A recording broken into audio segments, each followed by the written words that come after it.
Hello and welcome to Black, Brown, and Bilingue, where our mission is to unite the Black and Brown communities through education, storytelling, and community engagement.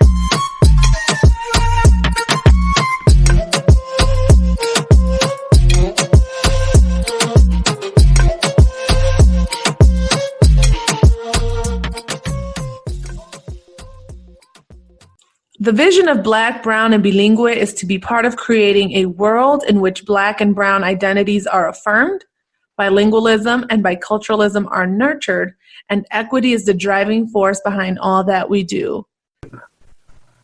Welcome, ladies and gentlemen, to another episode of Black, Brown, and Bilingue. I am Maurice McDavid. And I'm Lisette Jacobson. And with us today is a rising comedic genius, Rekha Shankar.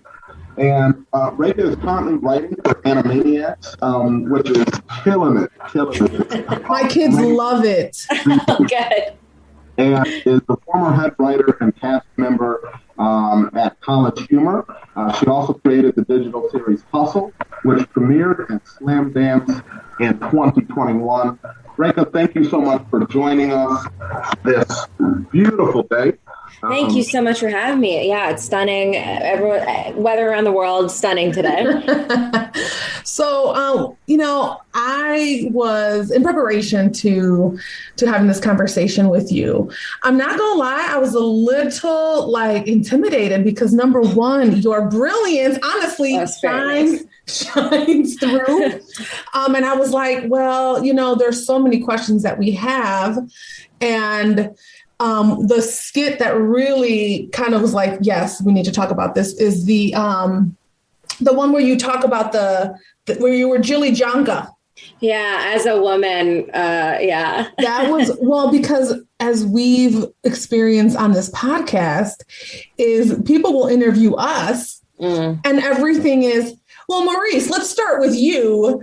And that because Maurice and I are friends, we kind of, we're very similar in thinking. So then Maurice will answer all the questions and then it'll be like, well, Lisette, what do you think? And I'm like, well, Maurice just answered everything I would have said. Can you tell us a little bit about, what maybe your experience with that? And because I obviously don't want to just be about, can you tell me about your experience? No, totally. So with that sketch in particular, it's when you are one of the only marginalized people in a predominantly cis white het space, you kind of get asked the diversity questions, the sensitivity questions, the amount of applications I've filled out that mean very well, but they're like, how are you diverse? Explain. You're like, I am not diverse. Me against a bunch of white people, I guess, is diverse. It's not even very diverse. But me alone, I am not diverse. Just next to myself. If I'm with a bunch of my family members, that's also not diversity. That's all Indian people. So just those kind of questions are just very well-meaning, but very dumb and whatever are on every application. And then in that same vein, people will always just ask oh, well, as a woman in comedy and as a person of color in comedy or as a woman of color in comedy, blah, blah, blah. And again, very well-meaning questions that are trying to just highlight perhaps that you are one of few comparatively. So I understand that, but it is ultimately not a fun question and is pretty... If you want a real answer, is a pretty dense answer. And if you want a bullshit answer, it's why are you asking? If you want me to be yeah, it's okay. Then maybe you don't have time for the answer. And I was doing all these film festivals actually for the script version of Hustle. And a lot of people were asking me that. That was really probably what the impetus was, where people were just being like, wow, so yeah, we really love diverse voices here. And you're like, really? So how come I don't really see that on your roster? So what's it like being a diverse voice? What are some stories you got? I'm like, what the fuck is this question? It's what an alien question to ask. So I was just getting annoyed with that. And I remember seeing something online one of those like classic like Comic-Con panels or something where they ask all the men in a line like something fun, and then there'll be like one woman and they'll be like, so as a woman, what was it like to see yourself on screen? Whereas the guys would be like, what's your favorite superhero or whatever? Yeah, I think I saw that too. Yeah. So I was just like, yeah, this is so stupid.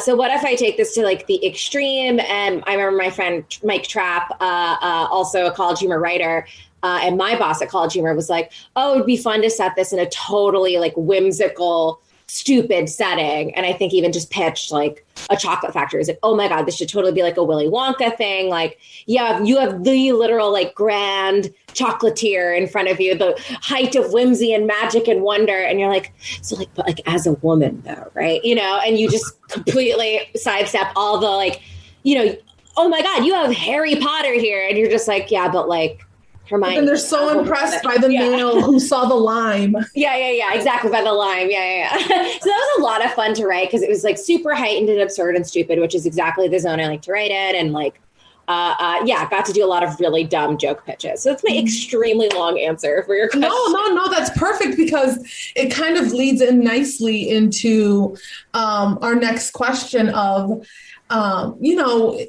post George Floyd and everything that has gone on, comedy can have a lot of influence, just like on the culture. What do you think is comedy's role in like pushing forward social justice issues, if any? Yeah. I mean, I think comedy tells you like who to punch up to and who not to punch down to. I feel like, especially after the murder of George Floyd, you see any sketch with a cop in it probably differently. And I bet a lot of other people already saw that before. So I think there's like little things where it can move the conversation and tell you like, hey, this is actually the reason this isn't funny is because we're punching down right now. Or the reason this is funny is because we're punching up. I think that's one huge way comedy can kind of affect the conversation. I think it also makes some things okay to talk about, especially depending on like who's the one talking about it. Like, one of my favorites, I'm a big sketch person. One of my favorite sketch shows of all time is Key and Peele. And because that's a show made by Black creators with a lot of Black voices in the room, I felt like they could talk about stuff that like if a different sketch show did, it'd be like, your audience is primarily white. So I think like kind of what happened with Chappelle's show sometimes. Mm-hmm. Like when you get white people taking the wrong idea from a sketch that's like, made for and by Black people, for example, I feel like Key and Peele was able to sort of like take that and not have that happen as much in this way that was like, oh yeah, there's sort of being able to bring up topics you weren't able to see before just by virtue of centering themselves in the room. Mm-hmm. And I think that's really cool. So I wanna engage right in this other conversation, and I think I've heard you right. So not as a woman of color, not as a woman in comedy, but just like as a comedian. Because I got to tell you, Rekha, like I tried stand up one time in college, and like I was the funny friend. People were like, oh, dude, you're funny.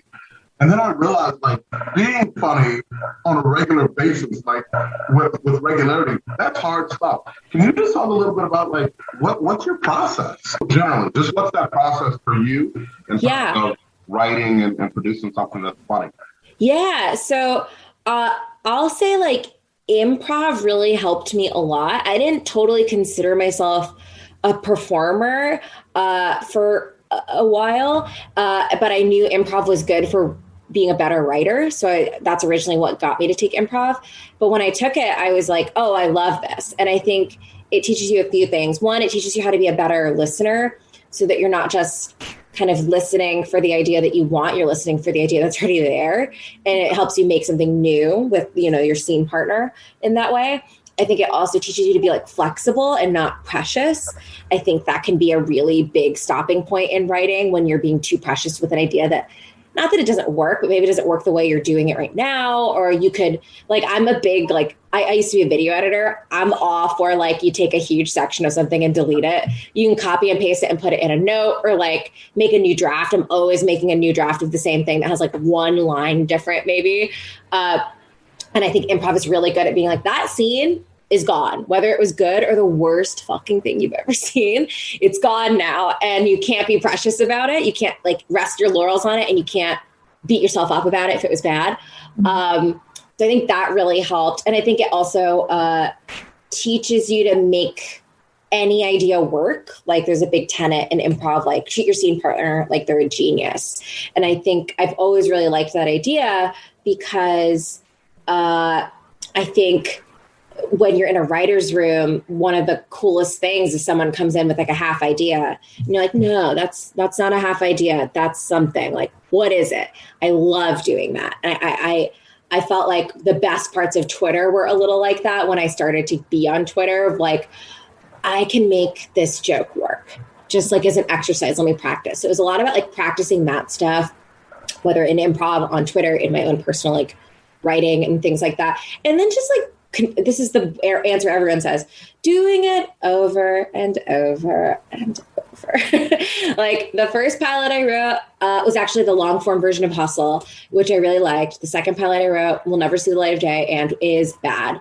The third pilot I wrote is just okay. And I'm like, wow, what a path. The first thing I wrote was, it's like your freshman album and your sophomore album, right? Like it was like, wow, everything is getting worse from here. And the fourth script I wrote was a little bit, but it's just like, nothing is linear. You have to have so many data points to like make that average line start going up. And by nature of that, a lot of those data points are going to be low points. But just knowing that you always have to just keep doing it if you can, makes you better. And then like process wise, I think I really do try to approach things from that angle of like, this idea, like give it a fair shot. This idea can work. Maybe think of it differently, go to my friends, be like, what do you think of this? Is this stupid? Is it stupid in a good way? What does this remind you of? I need to be better about like watching other movies and things like that to like get inspiration. I'm such a TV person. If you list any movie, I probably have not seen it. And I need to be better about that because I know those can also be just hugely inspirational. And then, yeah, just doing an outline and like really trying to make that outline sing before I like go into scripting is probably the most detailed I can like break down a process into. Sure. What do you enjoy more? Because you've done both like in front of the camera and behind the camera. Yeah. Do you enjoy performing comedy or writing comedy the most? Like, man, I love both so much. It's lame, but it's very hard to pick. Like I love joke pitching so much in a writer's room. I'm like really, really in my element there, I feel. But at the same time, if I can play like a character that is dumb, that is very fun for me. I mean, the tricky thing with acting and the thing that will always be hard with it is like, it's a lot more demoralizing, at least for me. There's a lot more overt racism. We're not even dealing in the covert anymore. We're dealing in the overt, and a lot more overt sexism and a lot more like beauty standard bullshit that is probably present in every other interaction I have, but it's just like allowed in casting. You're allowed to write girl next door in a casting notice. And it's like, okay, well, I'm not going to be asked to do that role. I know what that is code for, kind of thing. Or he'll straight up get a casting thing that's like ugly best friend or whatever, or like funny sidekick. Oh my God. And honestly, I am okay with being a funny sidekick in only because women are written so poorly that when they are the main character, they are truly just like a Mary Sue most of the time and have no personality. Mm-hmm. If I have to choose, like, I don't need to be a lead. I think the moment I got a nose ring, I am always asked to be like weird sexual best friend, which is so funny to me because it's very far from my personality, but I think it's like, ooh, she's edgy. Like in actor terms, I have a nose ring. So I really love both, but acting comes with its own like I can't, my friends who like only like acting and that's what they do and they audition twice a day. It's so demoralizing. You could just like, you could be pinned for something, which basically means you're like a step away from getting it. It's like you and two other people. And then you realize like, freaking Angelina Jolie got this part. You're like, cool. I was never going to get this part. Interesting. Like, what? Yeah. Oh, of course. Like, I think some role I auditioned for, they gave it to like Lucy Liu. I'm like, what are you trying to pretend that you like, yes, like almost like you're like you know, I'm going to connect it to like the work that Maurice and I do. It's like you're buffering the position with like, you want to make people think they have an option, but really you already know who you wanted. So this is like, if every one of those actors explodes or something, then they might call you. Oh, what it is. It's like you never really wanted me for this. You already knew who you wanted, but you want people to feel like they have options. And I totally get it. I would also hire Lucy Liu. But like, it is just like that. You have to be so aware of that as an actor. You have to like, you can't like take your wins really in this way. And like, also just one more sidebar about acting too. A thing that will happen is like all of my BIPOC friends or BIPOC friends we will always get these same auditions. It does not matter what the audition is for. It could be like 7 foot tall Korean basketball player. And like, I'll get it. My Persian friend who's 5 feet tall will get it. We'll all get it. And they'll be like, because we're just, we're being flexible with it. I'm like, oh, okay. And then they'll open it to white people. You're like, you're being really flexible with it. I see. Okay. And it's like, we don't play the same at all. We don't act the same at all. But they're just, that's just how it is. We'll all get the same fucking roles. Yeah. This reminds me of our conversation with Felix Sanchez. What did they say about that? He's the co-founder of the National Foundation for Hispanics in the Arts. Mm-hmm. And he talked about having or needing to really have like resilience, and because you get punched a lot, like they will knock you down. These auditions are hardcore, and it's not for the faint of heart. Like totally. And so when you answer like you enjoy doing the writing and the acting, but I can see the challenges being so different because it's that overt, like you said, racism or bias. Oh yeah, and I didn't even bring up this like the like body, like fat phobia. Ableism shit too is there. Like I have friends that like went to theater school in college, and one of my friends was like, oh, you're literally told, at least at her school, like either gain weight or lose weight. Like you're too in between. No one will cast you for like the pretty thin girl, quote unquote, or the like fat whatever. Fat funny guy girl. Yeah, whatever. Oh. And it's like that should be illegal for a fucking teacher to tell you that, or an employer to tell you that. Like, no. I mean, in many ways it is illegal, but yeah, it's a racket. Yeah, that sounds like, I think in any other space that would be called employee discrimination. Like, yes. If I was to tell a teacher, you can't work here, you're too thin. Yeah. we want to be able to classify our teachers as like skinny fat or like fat, and you're kind of like too thin. Yeah. Mm-hmm. Yeah. Yeah. So I guess so, like with information like that, is there a way to change that? Is there a way to change the industry? And who's going to take that on? You know what I'm saying? Yeah. I mean, you see more things now where like people will start sort of inclusion initiatives that try to give power to the person themselves of like, hey, you are a member of the differently abled community. We want you to, here's a grant for you to do your project. You definitely see more of that now. There's just like, obviously not enough. And like, also, okay, you could make a movie or a TV show, at least in the realm I'm kind of working in, Is someone going to pick it up?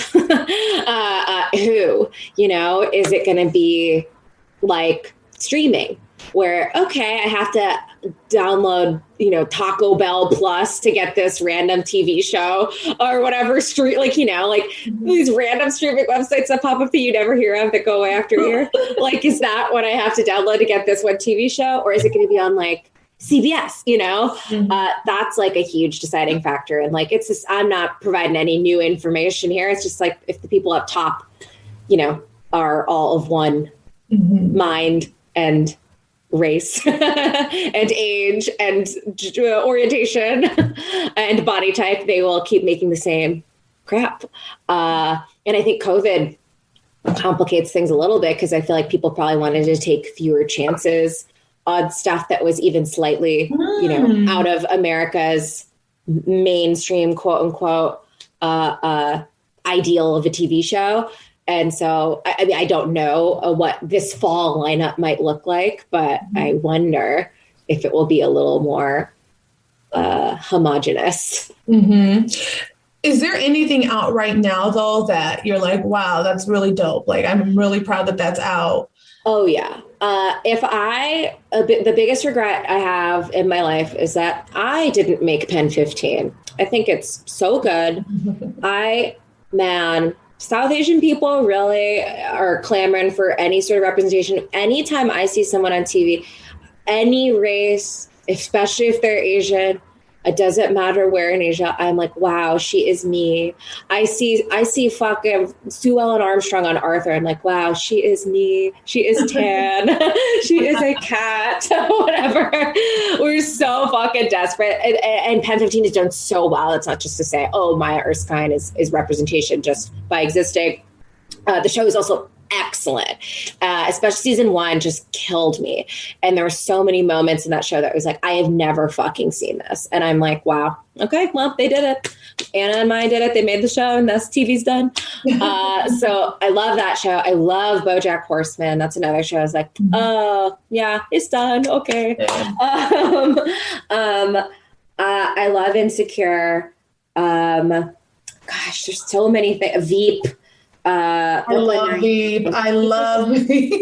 My husband loves Veep. Oh my God. Julia Louis-Dreyfus could run over me with her car. And I'm like, that was really funny. She's so perfect. Yeah, those are probably my like favorite shows. And also, this is an old one, but it is one of my all-time favorite shows. I'm a big Frasier head. Now, you asked ostensibly about things in 2021. I'm sorry. I'm a huge Frasier head, and it is getting a reboot, and I hope it's good. Yeah. Frasier is good. Frasier is so good, and people will always be like, but Rekha, that show is so white. I'm like, listen, I know, but you don't ever want to be Frasier. You don't want to be like friends with him.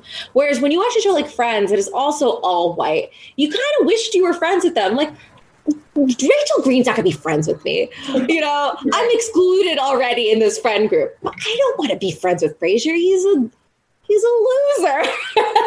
So you get to like laugh at him a lot. Traditionally, he's in high society. You might be like, oh, he's punching down at me because I don't understand his fancy jokes. I'm like, no, I'm punching up at him because he's stupid. Yeah. It's the perfect show. I'll have to go back and give it another try because when I when it was on when we were kids, I was like, this is so boring. Dry. Oh my God, it's dry as toast. But you know what? The writing is so good. And as someone in South Asian culture, a lot of people live in the same house as their grandparents or their in-laws or whatever. Exactly. The first time I ever saw that was on Hey Arnold, and it's because his parents died. And I've always lived with my grandparents, and so like seeing on Frasier, I'm like, a man lives with his father. Get out of the way. Let me see. Like, now that you bring up your family, so I was cracking up because I was on your website and I noticed the voicemail from your mom. Yeah. You have to please does she still feel the same way? Like you should have gone into like nutrition, I think it was, or don't have my phone on me. I have like 75 unlistened to voicemails from her that are all like that. She does not like what I do. She does not like this industry. I don't think she thinks I'm funny. She will constantly email, call, leave voice messages telling me to change my career all the time, or go to grad school or whatever. Constantly. I told her I got to be in a movie, is the Between Two Ferns movie, and she's like, I'm not going to be your cheerleader. I was like, wow. It was so funny because I think she's like stupid comedy or something, and I was yes, absolutely. And I know she wasn't trying to be funny, but I was cracking up because you know, I think that is a little bit of a similarity with like the immigrant story, which I also want to talk about. You know, that piece that you wrote, but. My mom, when I told her I wanted to be a teacher, she's like, well, if you're going to go through all that trouble, why don't you go and like become a lawyer or a doctor? Because I want to teach. That's what I want to do. Oh, yeah. It was it's never enough, it feels like. Oh, my God. And like, it's all like, you know, people immigrate here so that their kids can get really well paid jobs a lot of the time. And when they hear you want to do something for passion, they're like, huh? Like my dad is an engineer. And I remember once I asked him, I was like, oh, what made you want to become an engineer? And he was like, what? And I was like, well, why did you become an engineer? Like, why did you want to do that? He's like, it's not a matter of want. I had enough credits. And I was like, wow, beautiful. Wow.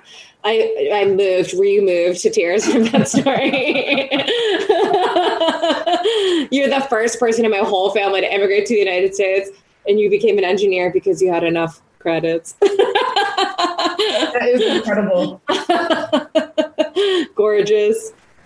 So let's talk about passion then. Just like if you could work on any project, and I'm going to throw this out there, and I'm sure people do this to you all the time, because like when you work in the industry, there are people outside of the industry who look at it and think how glorious it is, and I'm like, man, I wish I could do that, right? Yeah. I always wanted to write for like The Office when I was watching it, you know, like if there was any project, past, present, future, that you could work on, what would be like your passion project, like you would hit? Yeah, I think. Man, I mean, I said Pen 15, and the thing is, the reason that show is so good is because they have such an insular group of writers that all know each other very well. But if they want to let me in, I would actually love that. But like subject matter wise, that's like really in a zone that I love. I love like retrospective, like teenage girlhood, like from the point of view of me looking back, not necessarily like Pen 15 isn't a show necessarily for 13-year-olds. It's for people my age, for people our age to look back on when they were 13. Yeah. And I really dig that shit because I think there's so much to unpack there, especially as a young girl of color. I am sure, especially for queer kids and queer kids of color, there's so much to look back on that is sad and also deeply funny when you look back on it. And like, wow, I was really going to Limited Too, trying to buy a stretchy top for $40, even though it looks like fucking shit. Like, I was, and I never did it, but I did go with my white friends when they went to buy it. Like, you know, right. There's so much there that I love, and I'm so aware of that time in my life, and I journaled like every day during that time. So it's such a hyper present part of my experience, and coupled with that, if someone would let me write a show, I do have a pilot about this, but if someone would let me, just give me money to make it about NSYNC. Bob, expand on it, please. Because, were you Team JT or who was your favorite? Excuse. If I could rip this off my wall right now, but I have a poster of JC Chazette. Yes, that's me too. First of all, he had the more soulful voice too. I love his voice. I just got goosebumps. Okay, his voice is so good. Yeah. He is the best voice of the whole group. Justin Timberlake has even said that himself. He is so talented. It doesn't need to be a fucking like show off or gross or whatever. He does the most beautiful solos and like fills. Mm-hmm. He's the most fun to sing and karaoke if you're like dividing parts with your friends. And I read Lance Bass's autobiography called Out of Sync. Ooh. And when he talks about NSYNC going on tour in Europe, he's like, because Lance was closeted at the time. And so when like the guys were going out to, you know, try to flirt with girls or whatever, Lance was like, oh, I'd stay back because, you know, I didn't really want to. And, you know, Joey, Justin, and Chris would go party. And he's like, and JC would stay back because he's like, we have an early morning tomorrow. And I was like, chills. I was like, wow. A responsible man. Oh my God. He goes to bed at a reasonable hour. That's so hot. And he can sing me to sleep, baby. Sing me to sleep, JC. I am obsessed with him. I love him so much. I wrote a pilot about like the rise of an NSYNC type band in Orlando, Florida in the mid 90s to compete with like a Backstreet Boys type band. And that is one of the only maybe 3 areas of expertise I have is NSYNC. So like if someone wants to let me write that show, please. I think that would get a lot of views, honestly. I really do. That was such we were all just like fanatical. And you know what? Speaking to that too, like it was a time where like I had pretended to like sports when I was in elementary school, just to like fit in with, you know, the cool tomboy and like her guy friends and whatever. And this was a thing I was genuinely fanatical about, and it felt okay to be. And I was an expert on. I got to be an expert on. And then of course people dunk on young kids, especially young girls or non-binary kids, for like their fandoms, you know, their ditzier fandoms. I'm like, I'm sorry, all these fucking boys in my neighborhood, like Pokemon and shit, isn't that lame? At least my people are real. Like, fuck up. Like, so like, look, I really want to like give young kids who are obsessed with boy bands like their moment in the sun. Like, this is beautiful. You. I'm here for it. And all, I mean, I shouldn't say all the lame bands that came after, but I'm sorry. It was NSYNC all day. It was Team NSYNC. I read this encyclopedia on boy bands. I'm sorry I keep talking about this, but she highlighted such an excellent thing, which is that like boy bands are not just like frivolous sugar and candy, whatever, for your brain to ingest. For some kids, it helps them figure out like their sexuality. Like, oh, I'm starting to have feelings I've never had before. Or like, oh, I like men. Or like, oh, I relate to this. Or like whatever. It starts a lot of things stirring. I did get married in the 5th grade to this boy. He gave me a grass ring. We went out into the baseball field, me and my friend. It was a double wedding. And they serenaded us to God Must Have Spent a Little More Time on You. Okay. And here's something else beautiful. That's a really touching story, and congratulations. But also, God Must Have Spent a Little More Time on You. There's evolution here, because I thought that was one of the lamest fucking songs I had ever heard when I was little. And now I'm like, oh, I know the music video is, I think, about a mother to her son who went off to war. Yeah. Strange territory for NSYNC. I'll ignore it. But now I'm an adult. I'm like, that's a pretty song. Okay. Okay. And Marcus, I did interrupt you, I think 75 times to continue talking about boy bands during that. And I'm sorry. Okay. So I was just going to jump in and say that,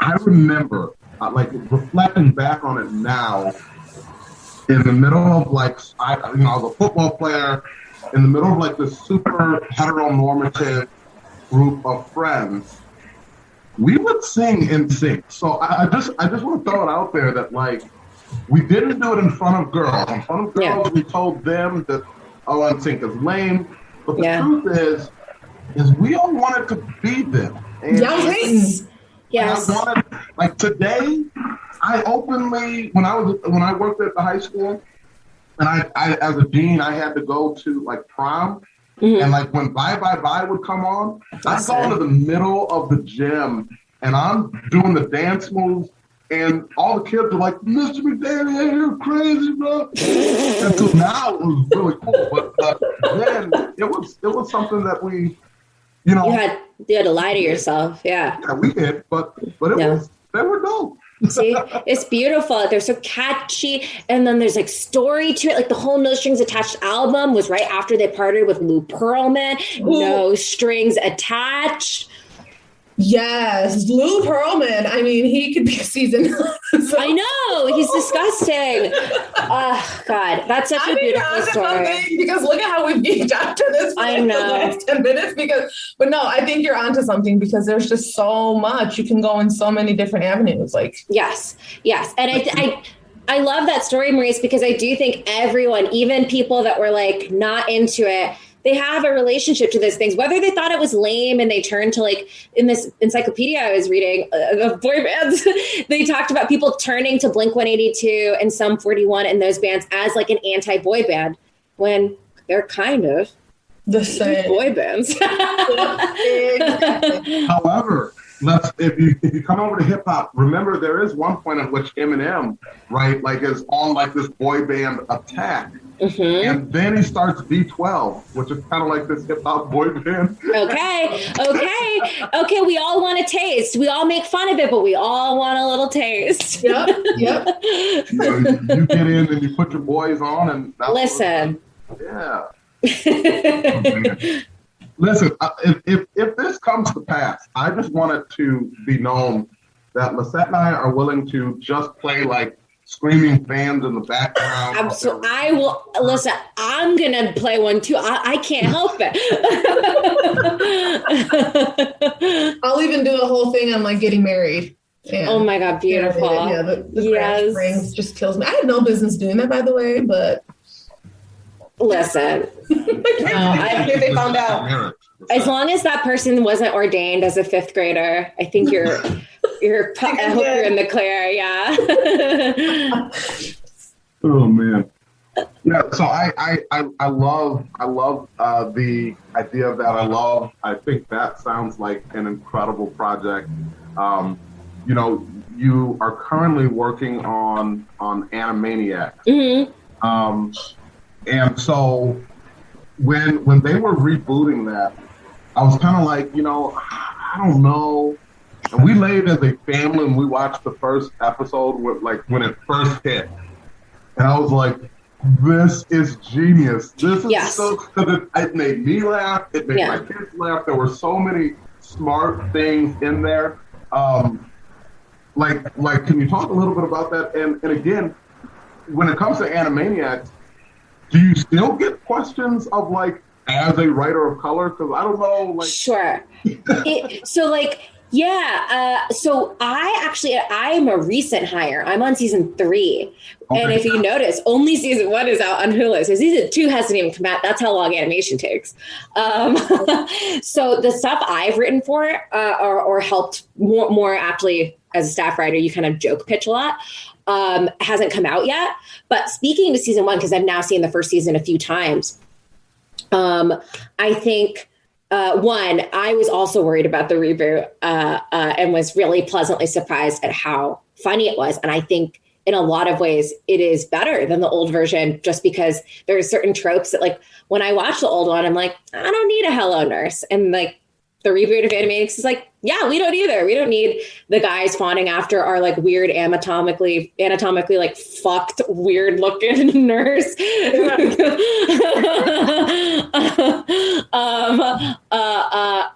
Great. So I like that they took those cues from just like the evolution of time. But speaking to like how people ask me about it, not yet. Like I think since it's so recent, because I started writing for them in February, no one has really asked me in that way. I do think there are still I don't know if it's me, if it's other people, but I do feel sometimes a little brush of like, oh, you're a diversity hire kind of whisperings and things, which is a really hard pill to swallow because I have a friend who actually I based half of Hustle on. She was my old roommate and she is a Black woman. And she's the one that said this to me once. It's just like, first of all, like if people think that like, fuck them, but also the amount of times you were probably overlooked for the same exact reason. It can't even compare to this like one time, and I was like, that is, and you'll never know all those times you were overlooked for that reason. So you can't be like, well, I was turned down for 20 jobs because of this and I got this one. You'll never know. But it is happening. Yeah, we get that in education, Maurice, don't we? Where people will look at us like, oh yeah, you're here to meet a quota. Which is like, what? There's nothing you can do. If you're like, well, I won best teacher in the world, like there's no credentials you could have that can fight that statement.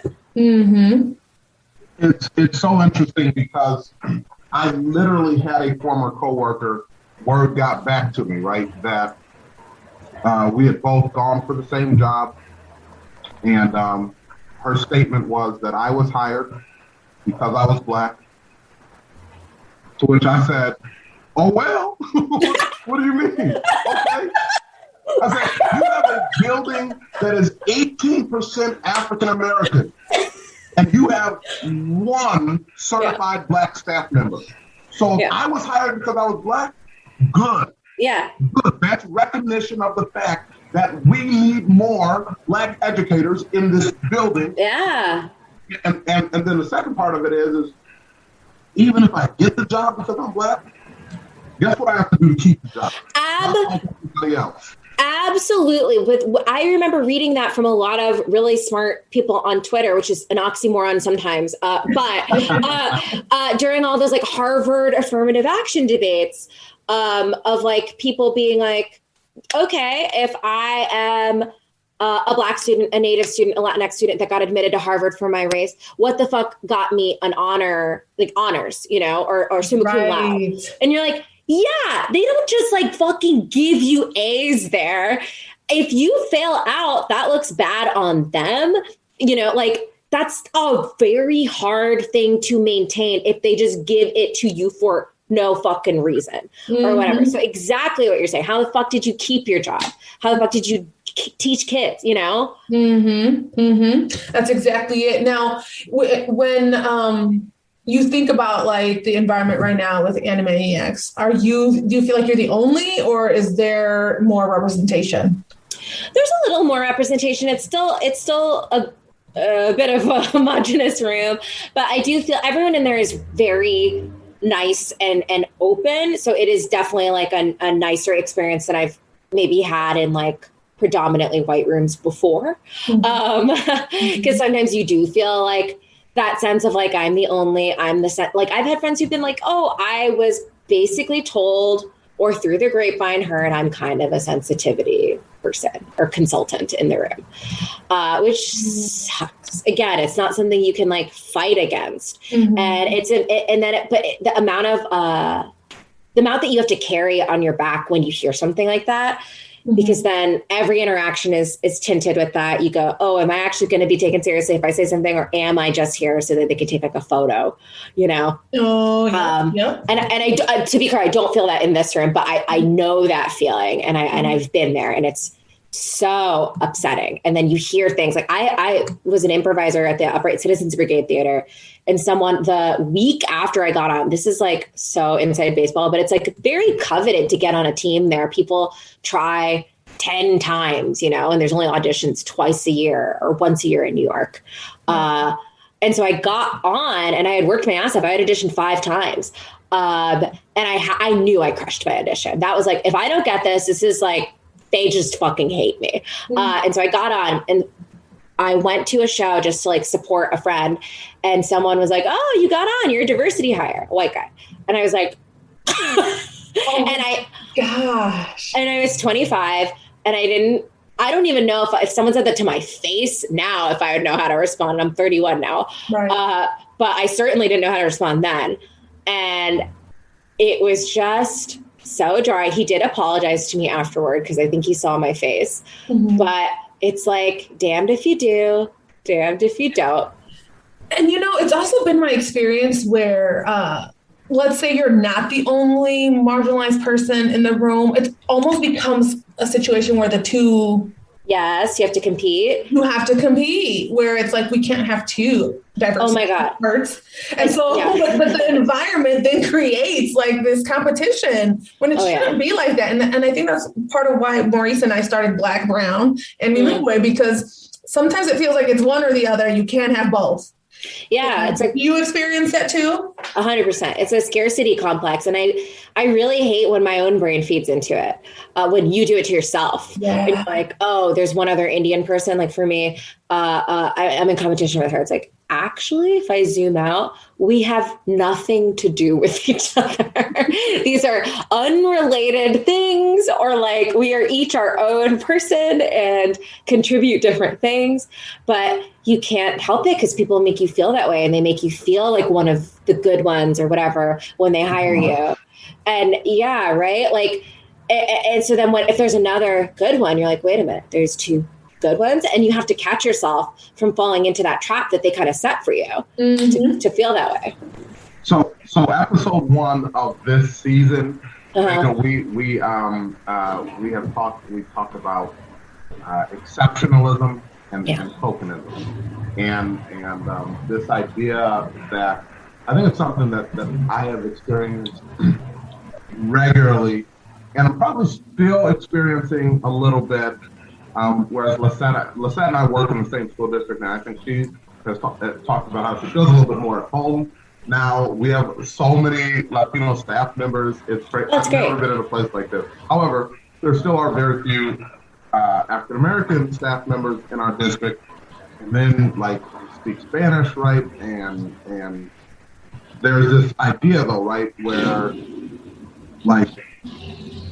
people say, oh, okay, Maurice though is not like one of those black people. And it's infuriating, right? This idea that he's one of the good ones, and then again that idea that I don't know, there's just a lot to live up to. And then add to that is do they like me? And I've said this to Maurice because I will watch people, right? Because he's my friend, and I will watch the room, and I will see how they are almost in awe of him because he's a black male educator, which is such a scarcity. But then he's also bilingual on top of that. Mm-hmm. And sometimes it's like, do they like you, Maurice, or do they like how they feel about themselves for liking you? Z, there's a lot of layers here. We can really peel it back, but that's kind of what we've talked about on our first episode. Do you feel like that sometimes? Yes. I feel like I've talked about this with a few of my women of color friends of this is so niche, and we'll give you a little glimpse into how stupid the comedy world is. But you'll post a tweet of a funny joke it's just an irreverent, stupid joke about nothing. Okay, it gets a few likes. You post a joke maybe that has a little bit of a take about your personal marginalization. So whatever it is, I'll make a joke about someone being racist about me being Indian or whatever, and then people come out of the woodwork and they like that, and I'm like, oh, you like when I talk about this because it makes you feel good that you're like, oh, yeah, that sucks. Hit like, and you're like, and I'm like, interesting. And I've talked about that with my friends of we're only allowed to be authorities on Indian American issues. They'll be like, oh, that's really interesting. But if I want to talk about JC Chazet, which I argue I may be even more of an authority on, maybe I don't get my PhD on that. Right. And it's you have so much more to say. And yeah, and totally. We okay, not to name drop because I hate people that do that, but we interviewed Neil deGrasse Tyson. Whoa. Yeah, and we were like, okay, but he was very clear on he enjoys talking about astrophysics. And I get that from him. I get that. I kind of caught that. Yeah. And how people just somehow always want to hear him talk about race and yes, the Black scientist. But he has so much more to offer. And it also, Maurice, I remember you talked about Malcolm X and how he said Black people have more to talk about than just being Black.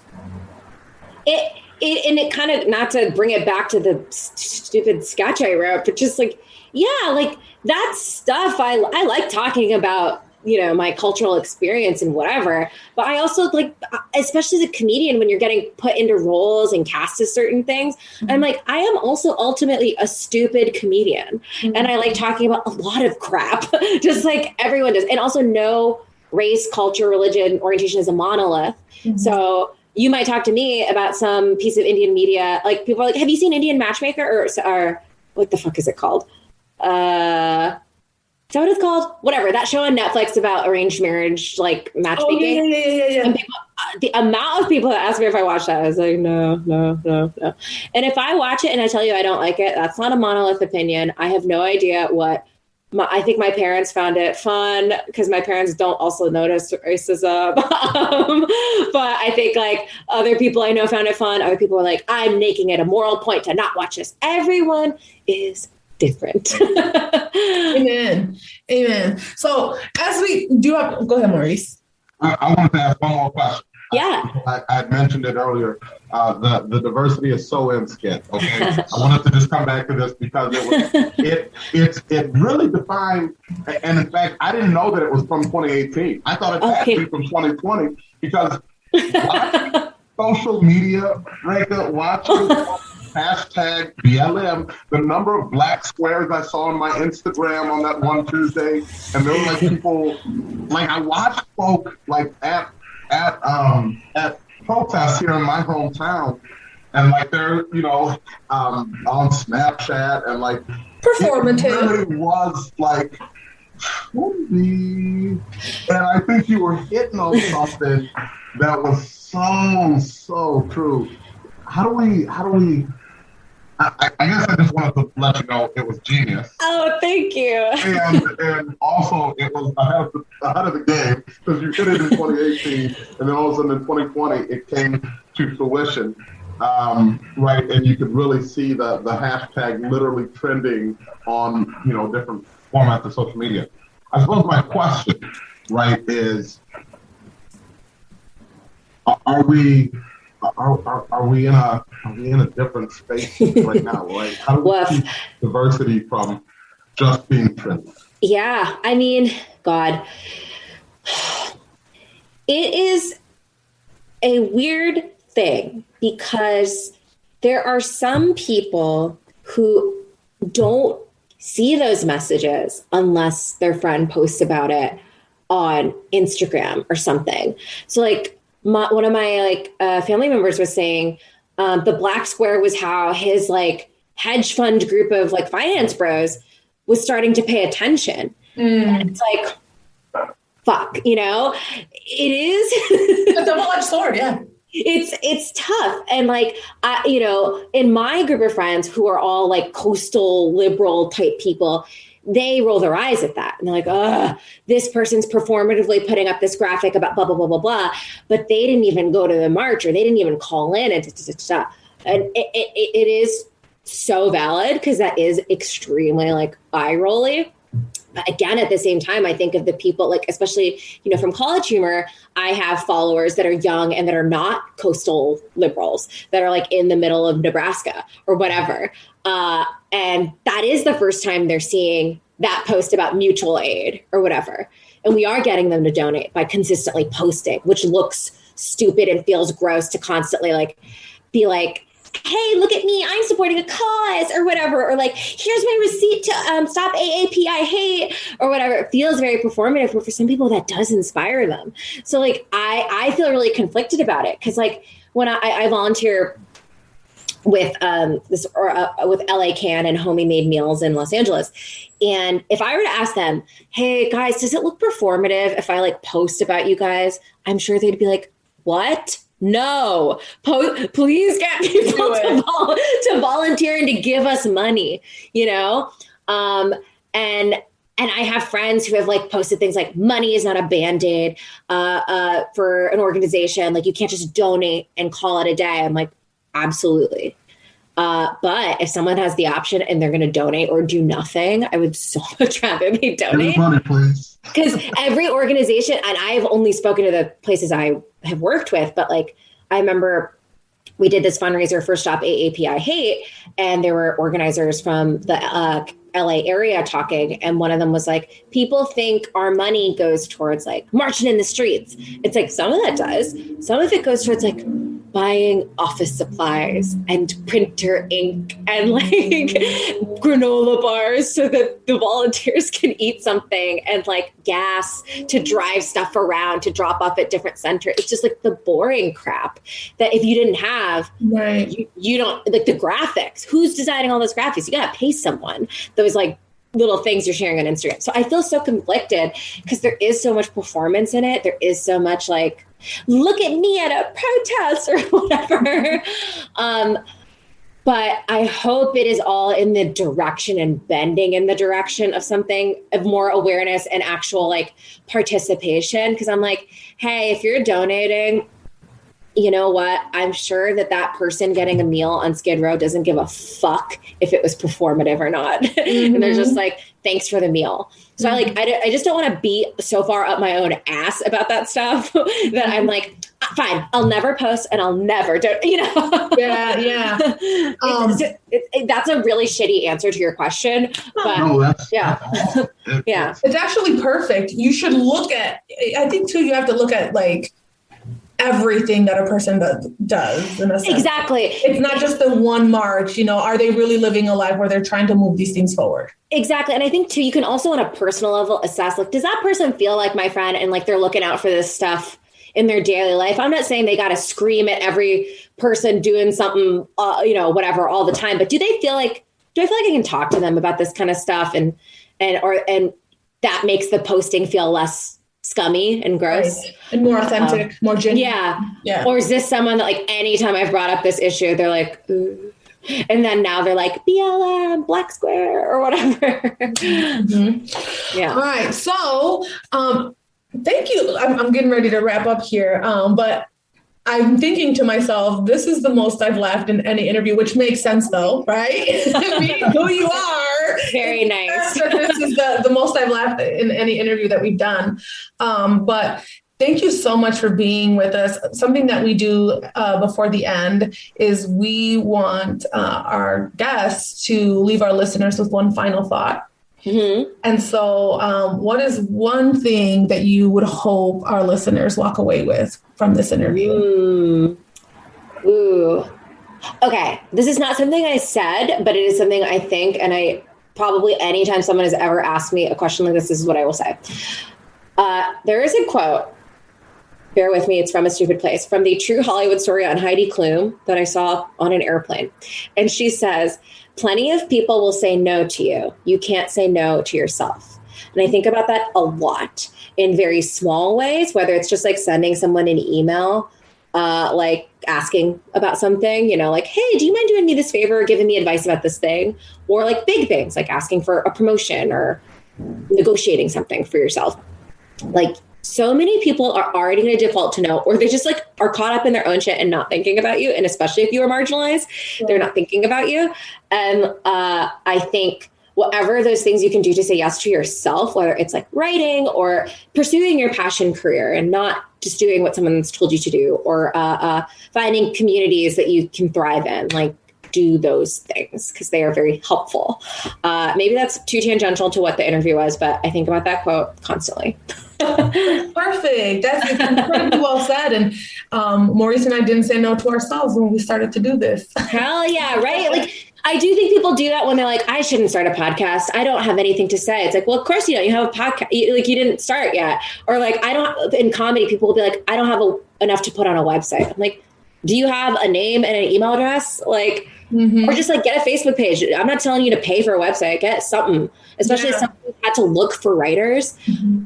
It is fucking hard to find people when they don't have a website, especially if your name's Mike Jones and you're the funniest fucker on earth. I cannot find you,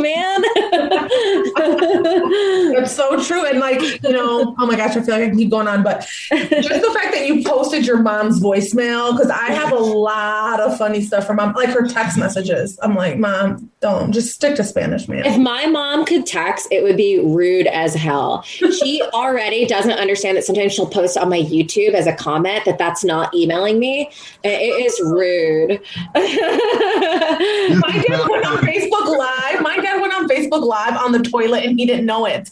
And I like call my siblings. I'm like, Dad's on the toilet on Facebook Live. And I can hear my brother on Facebook Live banging on the door, like, get off, hang up, Daddy. Oh my God. Phenomenal. Well, thank you so much, Maurice. I keep cutting you off. I'm sorry. Go ahead. What you want to say? Listen, today I was trying not to demonstrate my male privilege. No. I truly interrupted you so many times, Maurice, and I am sorry because it was all to talk about JC today, and I am sorry. And I know better than to get between NSYNC fans. Thank you. Wise man. But thank you so much for joining us. Thank you for taking the time. We look forward to watching a show about NSYNC or a band like them in the future. I am legitimately hoping and believing that that's going to come to pass. Ladies and gentlemen, for Black, Brown, and Feeling Way, I'm Maurice McDavid. And I'm Lisa Jacobson. Muchas gracias for tuning in. Adios.